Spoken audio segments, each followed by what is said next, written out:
I was increasingly comfortable with things that should have haunted and convicted me.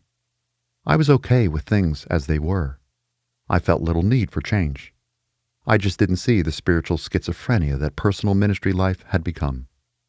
Things would not stay the same, if for no other reason than that I was and am a son of a relentless Redeemer, who will not forsake the work of his hands until that work is complete. Little did I know that he would expose my heart in a powerful moment of rescuing grace. I was blind and progressively hardening and happily going about the work of a growing local church and Christian school. When being confronted, I told Luella numerous times that I thought she was just a garden-variety discontented wife. I told her that I would pray for her. That helped and comforted her. Actually, it did the opposite. It depicted two things to her. It alerted her to how blind I was, and it reminded her that she had no power whatsoever to change me.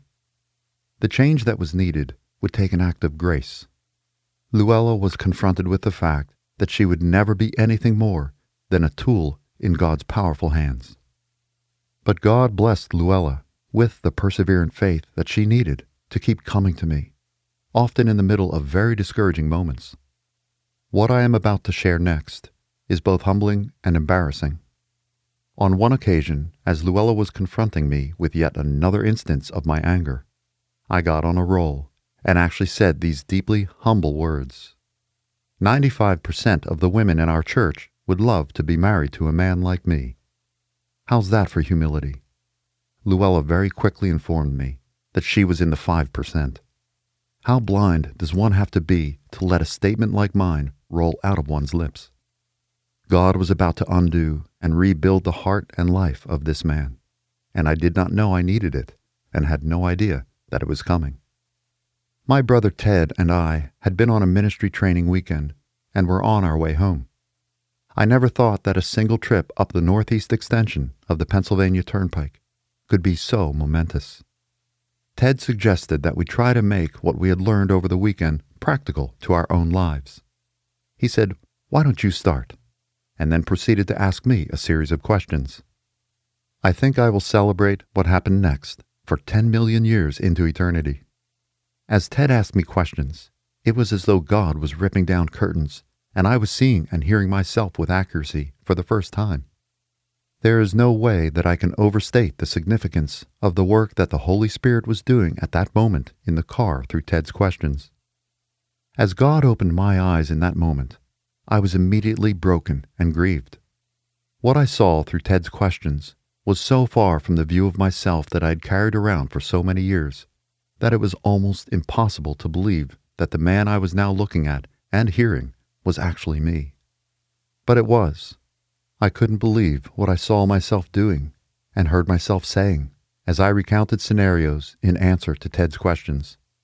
It was a moment of pointed and powerful divine rescue, a bigger moment than I was able to grasp in the shock and emotion of the moment. I don't know if Ted knew at the time how big this moment was either. I couldn't wait to get home and talk with Luella. I knew the insight I was being given was not just the produce of God's using Ted's questions. It was also the result of Luella's loving but determined faithfulness for all of those trying years.